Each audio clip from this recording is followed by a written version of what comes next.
Hiya Duck. So today I am doing a refill and redesign. These nails that I'm taking off, do you know what? I absolutely loved them. And I think I need to do myself set, with me having all this time. What's that So like? You just clipped off those metal things. so they're not metal, they're actually made out of gel and then I've chromed them. Oh, cool. So they actually look like metal, yeah. Maybe we should do a video on that. Mm. Let me know in the comments. So I'm using the pink Swarovski bit, which has got a pink Swarovski at the top of it, and it's a ceramic bit.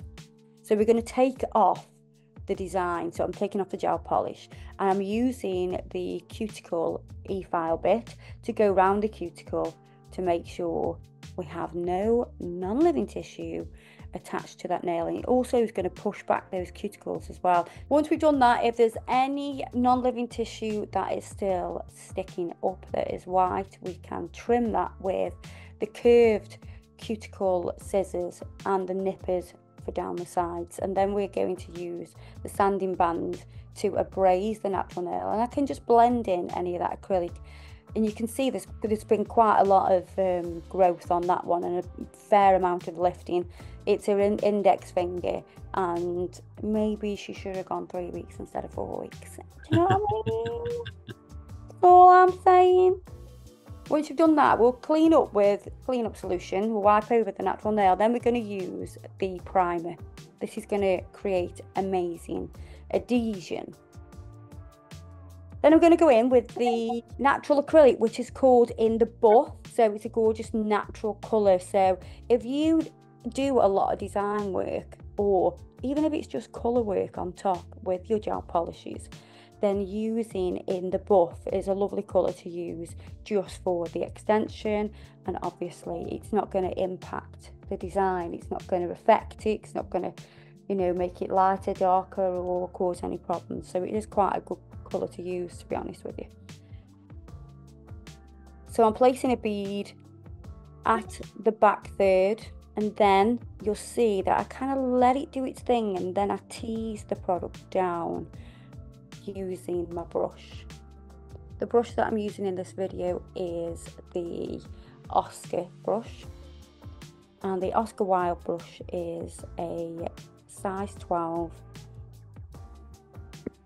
And if you didn't know, Oscar Wilde is actually Kirsty's cat. Oscar Wilde is my pussycat. He is. One of the He's many. Yeah, my many 3 cats. I am the crazy cat lady, and he is a ragdoll. He's a blue point ragdoll. He's absolutely gorgeous. Once that's set, by the time you've done all 10 nails, it's going to be set. And then we're going to use the file. And notice I'm using the round section of that file, because we have a straight side to the file, then we have a round side to the file. That curved edge to the file I'm going to use around the curved part of the cuticle area. It's going to help you sort of not eat into that skin and cause any, a bleeding duct. We don't want to remove any epidermis duct.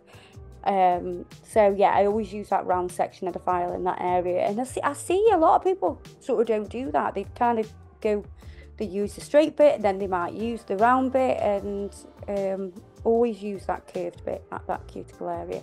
When you use the straight part, you can use the straight part for your lateral length. So at least you've got sort of 2 sides to that file, or 2 edges to the file that are going to get used all the time. So you do your free edge. Yeah, because I bet there's bits of files that don't get used at all, really. Oh God, yeah, there is. Moving it around, so it's like 50% used, 50% sort of unused. Yeah, if you kept using one side, then yeah. Don't get me wrong, sometimes I do use the curved side on the free edge, but it just depends. But I will try to use the straight side for the free edge. So once they've been buffed and wiped over with cleanup solution, I'm going to go in with the base coat. So we're going to base coat all of them, cure it for 30 seconds in our LED lamp, and then we're going to add this colour.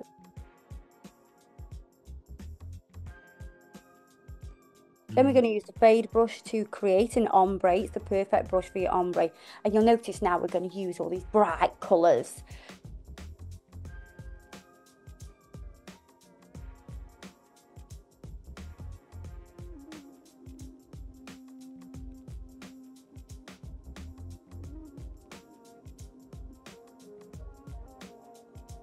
Also, top trick, you can even blend out. If you can't get the hang of a Fay'd brush, you can use the Mr. Buttons brush or even the Oscar brush to blend out your gel polish. Did you know that? What's the difference between like the Fay'd brush and those acrylic brushes then? The Fay'd brush is more precise, I would say. But this brush will pull everything quite flat. This one's probably a little bit quicker, but not as precise, if you get what I mean.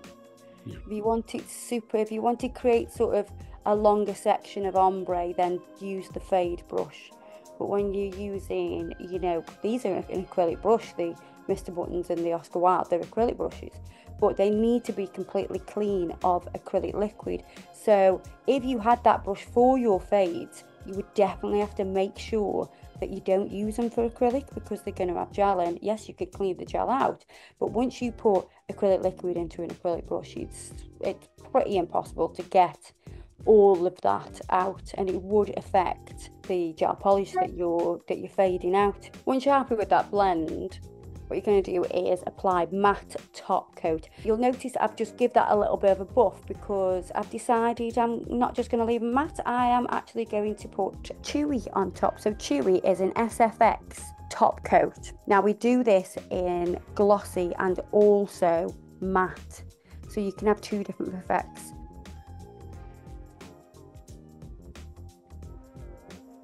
So once we've done that, we've used the matte, we're going to go round the outside and give it a frame. We're going to frame with Void. Now Void is our blackest black you ever did see. It's crazy black. It's so easy to use because it's so pigmented. And I'm using the Lily liner brush to create those long lines up the side. If this nail was longer than this, then I'd probably use the Lily long legs, because it's even longer than the Lily liner brush. But the Lily liner brush you can use for like multiple things. I even use the Lily liner brush to like do character painting and things like that as well. I use it for a lot of design work, to be honest with you.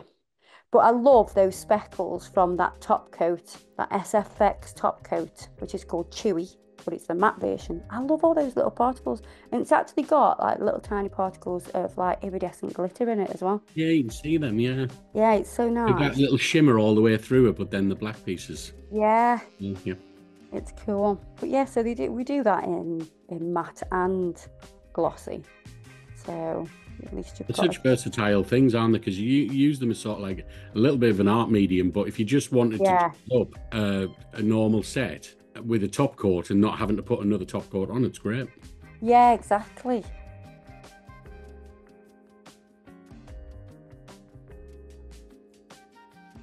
And now with these are like going to be a slightly different design. Obviously they've got the ombre in there, so it ties in, but we're going to paint some filigree. And you'll notice I'm still using the Lily liner brush. So you can create these sort of curves and folds and everything with the Lily liner brush, because it has some length to it, but it's also thin enough to create delicate, fine art. It's such a versatile brush. It's one of my faves, to be honest. And you'll notice when I do this filigree, I kind of start with like an S shape down the middle, and then I build the sections. So if you start with that S shape, you shouldn't go wrong really. You can then start to sort of branch out and create these little loops and little swirls and little folds. See, Adam, if I wasn't filming this on my own, I know what you'd be saying for this shot right now. You'd be saying, can you fold that finger underneath this? Yeah, I would. Like, can you just get rid of these finger underneath, please? Yeah.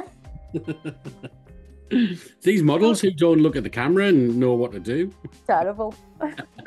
So yeah, we're going to create that S shape again, and then sort of start to branch out, create the loops of this filigree. I love filigree. I've actually got quite a lot of tattoos of filigree because of just, I don't know, it's just something about it. I think it's the vintage part of me that I love. Filigree. Who called it filigree? No idea. Just a very weird name.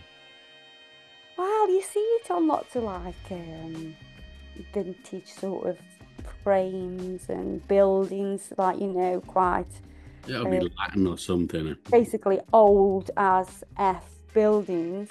Don't know what era it would be. I'm sure somebody will tell me. I found out today that, you know, like when people say a penthouse. Yeah. Do you know what a penthouse is? What? It's like a lean-to. Really? Yeah. So That's I don't not understand why it's been adopted for like these like big high-rise things. Yeah. But it's actually like a lean-to. That's mad. I know. Strange. So I'm going to put top coat over the top of all the nails now, just to seal in that framework that we've put around the free tip, and obviously to seal in the filigree as well.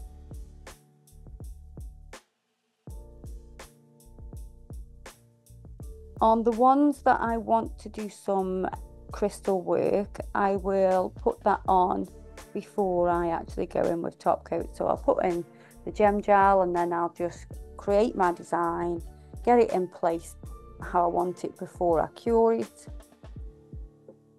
and then I would go up and seal it. So you can see I'm going up with the brush, just sort of kissing the side of those sort of stones to give that a bit more security as well. So yeah, glossy ombre with speckles, perfect for autumn/winter. Have a go, let me know what you think. Don't forget to check us out on Facebook and Instagram and all that shebang. Everything I've used today will be listed below, and I'll see you guys in the next video. Ta-da!